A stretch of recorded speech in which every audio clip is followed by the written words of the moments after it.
Hello everyone, আসসালামু আলাইকুম। Welcome to Anjuman USA blogs. আশা করছি আপনারা সবাই ভালো আছেন। আলহামদুলিল্লাহ, আল্লাহর রহমতে আমরাও ভালো আছি। আজ কিছুদিন আগের আমরা যখন দেশে গিয়েছিলাম তখনকার একটা ভিডিও আপনাদের সাথে শেয়ার করছি, যেহেতু আমার বাংলাদেশের অনেক অনেক ভিডিও দেওয়া বাকি। আলহামদুলিল্লাহ, আল্লাহ তাআলার অশেষ রহমতে দীর্ঘ 3 বছর পরে আরহামকে প্রথমবার নিয়ে এবং আলিশাকে দ্বিতীয়বার সাথে নিয়ে আমরা বাংলাদেশে এসে পৌঁছালাম। আরহামের এটা প্রথম বাংলাদেশে আসা। আমার আব্বু আম্মু, আমার শ্বশুর শাশুড়ি সবাই, দুই ফ্যামিলির সবাই আরহামের সাথে প্রথমবার দেখা করবে। তো আমরা সব কিছু ইমিগ্রেশনের প্রসেস শেষ করে এখন বাইরে আমার আব্বু, আলিশার চাচু এবং বড় আব্বু সবাই আমাদের জন্য অপেক্ষা করছে। যেহেতু এখন রাত অলমোস্ট 3টা, আমরা বাংলাদেশে ল্যান্ড করেছি আর সে সময় ছিল শীতকাল, সেজন্য সবাই আমরা জ্যাকেট পরে আছি। তো এই তো আরহামের সাথে সবার প্রথমবার দেখা।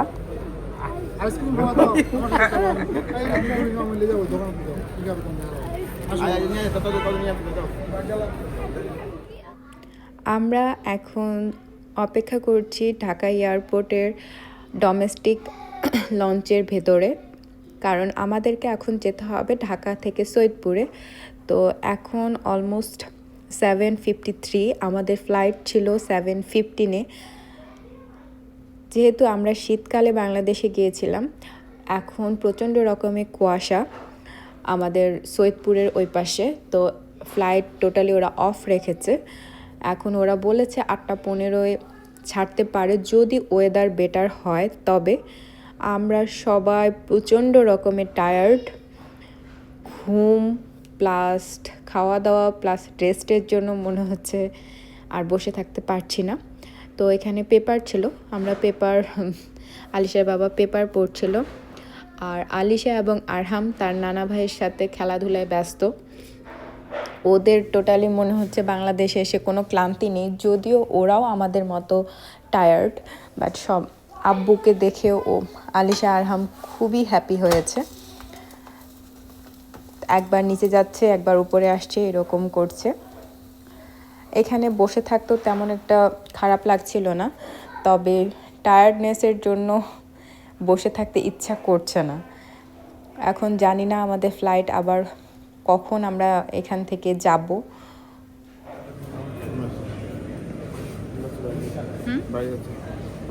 কোথায় যাচ্ছ?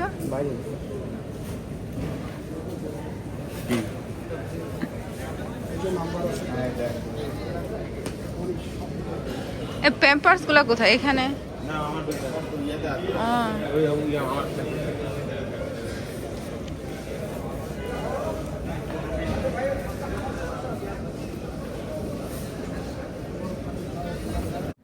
আলহামদুলিল্লাহ, দীর্ঘ 36 থেকে 37 ঘন্টা পর আমরা আমাদের মাতৃভূমিতে এসে পৌঁছালাম, অর্থাৎ আমাদের এলাকায় সৈয়দপুর এয়ারপোর্টে আমরা এসে পৌঁছালাম।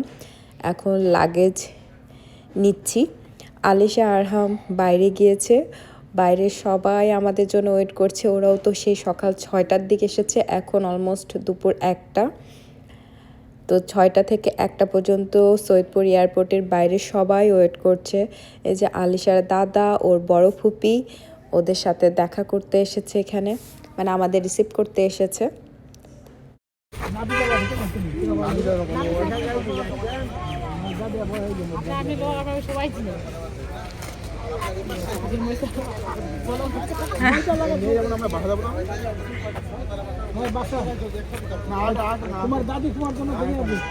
এখানে হবে না, হবে না।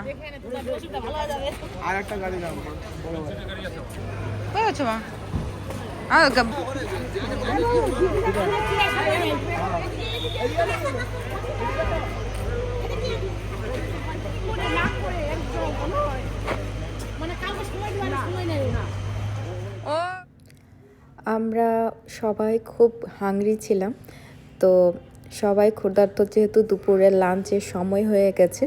তো আমরা একটা রেস্টুরেন্টে ঢুকেছি। রেস্টুরেন্টের ভিতরের অবস্থা দেখে তেমন একটা পছন্দ হয় নাই, কিন্তু যেহেতু সবাই ক্ষুধার্ত ছিলাম, তো রেস্টুরেন্টের বাদ বিচার করার সময় ছিল না,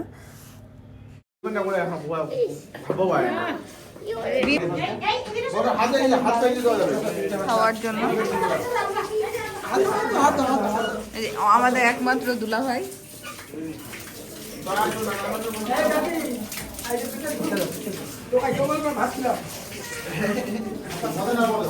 ফ্যান দিলে না এসে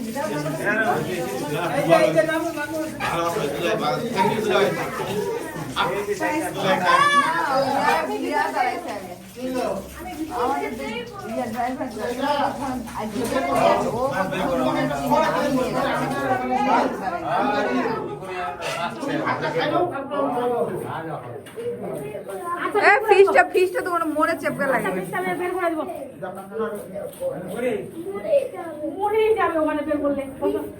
আস্তে আস্তে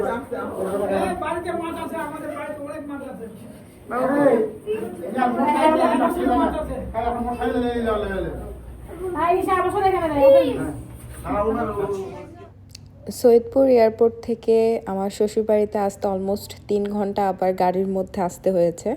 তো আমাদের একটা লম্বা সময় প্রায় 40 ঘন্টার মতো একটা জার্নি ছিল, যেটা আসলে আলিশা নিতে পারে নাই। ও পুরা রাস্তা বমি করতে করতে এসেছে, খুবই টায়ার্ড।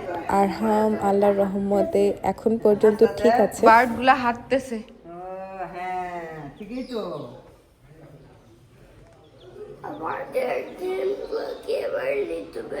বার্ডের ডিমগুলো ওখানে আছে উপরে। বাইরে করে দিব ডিম।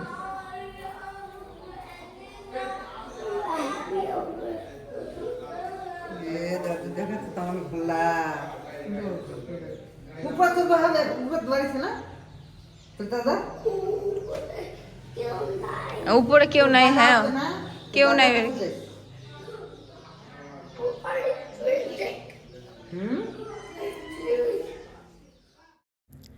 বাংলাদেশে এটা আমাদের দ্বিতীয় দিন, অর্থাৎ পরের দিন সকালবেলা।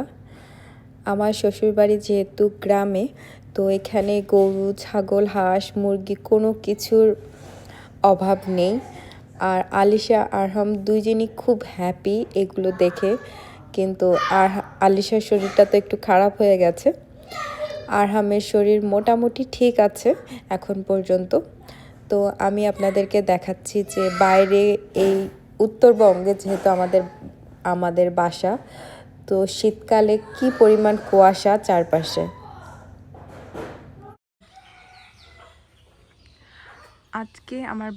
আজকে আমাদের হচ্ছে বাংলাদেশে দ্বিতীয় দিন। যেহেতু গতকালকে আমরা এসেছি সন্ধ্যার সময়, প্রচণ্ড পরিমাণে টায়ার্ড ছিলাম, তাই তেমন কিছু আর আপনাদের সাথে শেয়ার করতে পারি নাই। এখন হচ্ছে সকাল 7টা বাজে। আমি আছি এখন আমার শ্বশুর বাসায়। বাইরে প্রচণ্ড পরিমাণে কুয়াশা, দেখতেই পাচ্ছেন।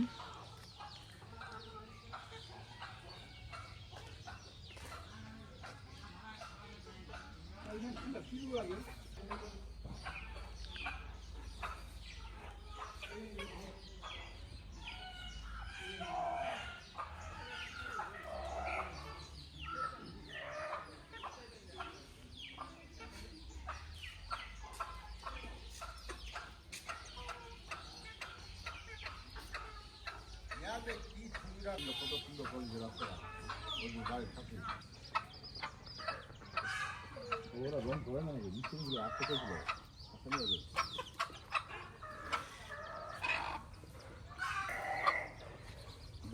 যেমন সে করুক, বাইরে ঠান্ডা আছে। আরহাম এখনো ঘুমাচ্ছে। আলিশা উঠেছে, যেহেতু কালকে আসার পরেই ঘুমাই গেছিল। কোনো কিচ্ছু খায় নাই আমার মেয়েটা। কালকে সারাদিন না খাওয়া, সারা রাত না খাওয়া।